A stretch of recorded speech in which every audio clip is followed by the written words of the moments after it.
Buenos días, profesor. Hoy día vamos a hablar con mi grupo y yo sobre las fuerzas del Estado y las protestas. Para comenzar, vamos a hablar inicialmente sobre el caso de Juliaca, sobre la CIDH, que observa que se habrían prestado situaciones de uso excesivo e discriminación de las fuerzas partes de las agentes del Estado, en la cual, sabiendo que era el exceso de las fuerzas y abuso de las autoridades, que se conoce como un desmedido de las acciones de los agentes públicos, ya sean policiales o de las fuerzas militares, mediante las fuerzas físicas o con armas de anotación en contra de los civiles, a un grupo de civiles, o que también fuera indicado todo esto en el marco de una compleja situación violenta que inició con enfrentamientos entre el perímetro de un aeropuerto, en donde las fuerzas de seguridad fueron atacadas con piedras, palos y fuegos, por lo cual las muertes podían constituir ejecuciones extrajudiciales, pues en efecto la información recibida en las ciudades fueron en Lima, Ica, Ayacucho y Cusco, que se desprende que las respuestas del Estado estuvo caracterizado por el uso de desproporcionado, indiscriminado y letal de las fuerzas. Por causa de esto que se confirman varios factores en los cuales hay un número alto de fallecidos y personas están lesionadas. Si bien se informa, se recuerda que nuestro país cuenta con un marco normativo en la manera general que protege al derecho a la protesta y regula la excepción de las fuerzas y participación de ejercicios en labores de seguridad ciudadana, en lo cual en estas consecuencias surge la siguiente controversia: ¿qué pasará tras el informe que concluye que hubo violaciones en el derecho en protestas contra Dina Boluarte? Es innegable que durante las protestas contra el gobierno de Dina Boluarte en el Perú se cometieron graves violaciones a los derechos humanos. El uso desproporcionado, indiscriminado y letal de la fuerza por parte del Ejército y la Policía Nacional contradice los principios fundamentales en los que se basa el poder del Estado. Es responsabilidad del Estado garantizar los derechos y libertades de los ciudadanos, incluyendo el derecho a la protesta pacífica. Los incidentes ocurridos, especialmente en Juliaca, van en contra de esos principios y representan un incumplimiento de dicha responsabilidad.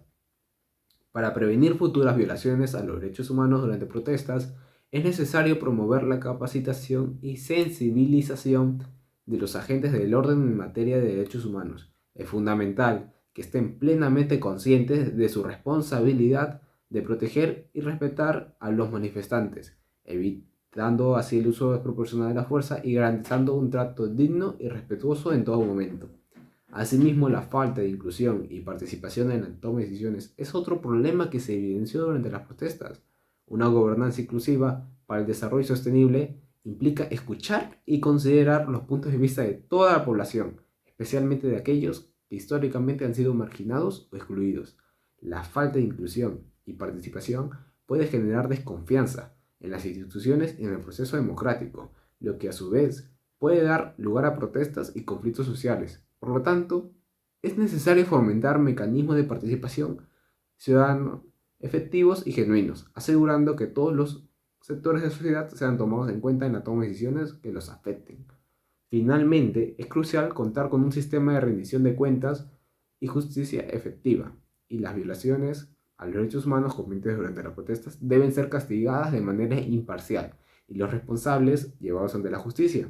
Esto enviará un mensaje claro de que las violaciones no serán toleradas y ayudará a restablecer la confianza en las instituciones encargadas de hacer cumplir la ley. Las protestas en el Perú.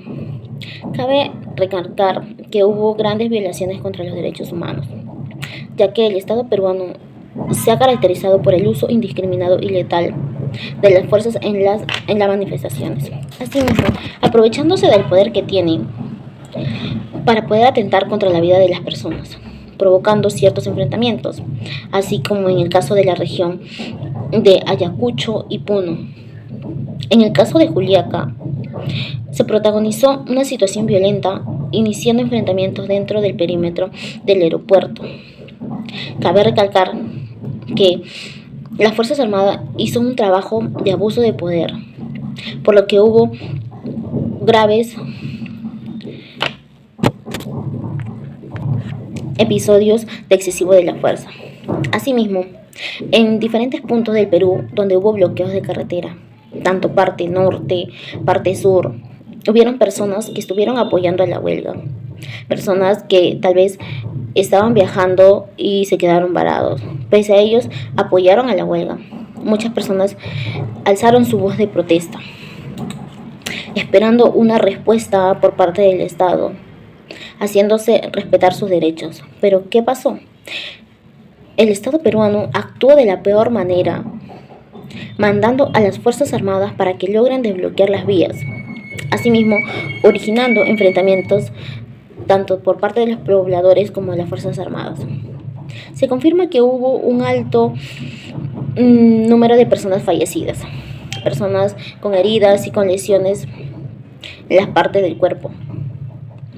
Asimismo, las personas manifestaron que las Fuerzas Armadas hicieron uso de las armas de fuego, incluyendo perdigones, piedras. Hubieron personas que fueron víctimas de ellos que incluso no estaban participando de eso. Por encontrarse cerca del lugar, recibieron algunos daños, pues esos hechos deben ser investigados, juzgados y sancionados de acuerdo a la ley. Llegamos a la siguiente conclusión. Se observa que las Fuerzas Armadas no fueron conforme al respeto de los derechos humanos de las personas, ya que hubo grandes casos de violencia que llegaron incluso hasta la muerte. También el Estado no puede eximir la responsabilidad que le corresponde sobre los hechos solo por decir que se registraron situaciones de violencia que no están protegidas por el derecho a las protestas. Por ello, vemos como posibles soluciones que es necesario que exista un sistema de rendición de cuentas y justicia efectiva para aquellas personas que irrumpen y generan abusos de la ley, como la violencia, claro ejemplo, en el caso. De igual forma, también es necesario fomentar mecanismos de participación dentro de la sociedad para que la población, los ciudadanos, es decir, nosotros, exijamos nuestro respeto frente a los derechos humanos, frente a los trabajadores del Estado, que vendrían siendo las Fuerzas Armadas, que son los que ejercen violencia sobre los ciudadanos y el abuso de poder, y que se hagan cargo de los delitos y faltas que cometen contra los propios ciudadanos. Gracias.